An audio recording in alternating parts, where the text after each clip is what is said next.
Most restoration business owners give a lot of thought about who their next hire should be. Do I add a construction manager, a collections administrator, or a water technician? Who will make the biggest difference for my business?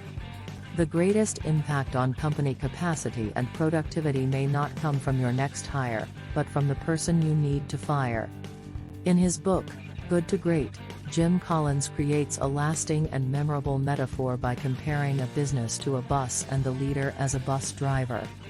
He emphasizes that it is crucial to continuously ask first who, then what. Leaders of companies that go from good to great start not with where but with who. They start by getting the right people on the bus, the wrong people off the bus, and the right people in the right seats. And they stick with that discipline, first the people, then the direction, no matter how dear the circumstances.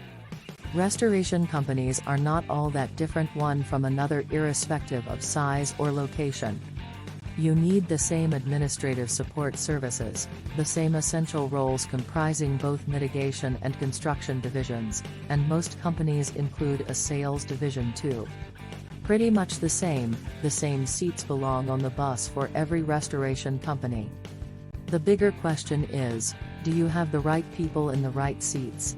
In nearly all restoration companies the answer is, no. Who needs to get off your bus? Nearly every restoration business has employees who really need to go. Do you have employees about whom you feel or say? 1. They just don't fit. 2. They have never gotten onto the bus with the rest of us. 3. They regularly underperform even after repeated efforts to coach, train and redirect. 4. They are constantly complaining and causing problems with other employees and negatively affecting morale. 5. They have a bad attitude that doesn't seem to improve. 6. They disrespect their supervisor, and oftentimes me too. 7. They cut corners and try to get away with doing less than the minimum required. 8. They just don't seem to fit our values or the culture of our company. 9. They frequently ask for more money, but aren't even doing the minimum required. 10. They cause more trouble and drama than anyone else in the company. 11. They hurt our company's reputation. 12. They have lost our company customers. 13. They have lost us too much money. These are employees that don't do their job well and create problems within your company.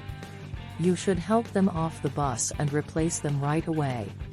Many owners hold themselves hostage over these problematic employees. They think, what would I do without them? We have too much work to let them go. I don't like having them around, but I don't know what I would do if I fired them. I would have to assume their jobs for the time being and I don't want to do that. Have you ever felt like you were a hostage in your own company?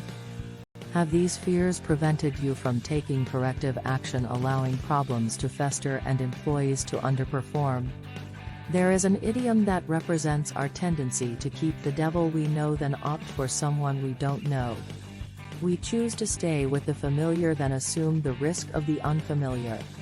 I hope in reading these words you see how ridiculous and defeating that tendency is. In my company, my wife and I would at last conclude that an underperformer, troublemaker, or complainer was not going to change their ways despite our repeated efforts to coach, train, and redirect. We agreed with one another this person is fired. We'd make no announcement but simply put into motion a process to replace the person. We backed off and ceased our efforts to change the person's behavior, and quietly began our search for their replacement. When ready, we announced the separation to the employee with immediate effect. Out with the old and in with the new, all in a single day. Depending on the circumstances, we typically provided a 2-week severance to the outgoing employee. It was always better to make the firing immediate than to give or accept a 2-week notice. This approach did several positive things for us. 1. We never considered ourselves hostages in our own company. 1. When we decided, it was final. 1. The pressure was lifted, recruitment began, and work went on as normal until we were ready to make the change. 2. We didn't live with the underperformer or troublemaker beyond a reasonable effort. 2. Their negative impact was mitigated by helping them get off the bus and out of our company. 3. The process was a regular reminder to others that if they were not a contributor, they too might find they needed to get on someone else's bus. 4. We did the right thing by our employees by protecting them from the bad apple, and by demonstrating our core value that people matter by removing the negative influence of the poor performer. 5. Our employees considered us fair and reasonable owners and respected us for the staffing decisions we would make. 6.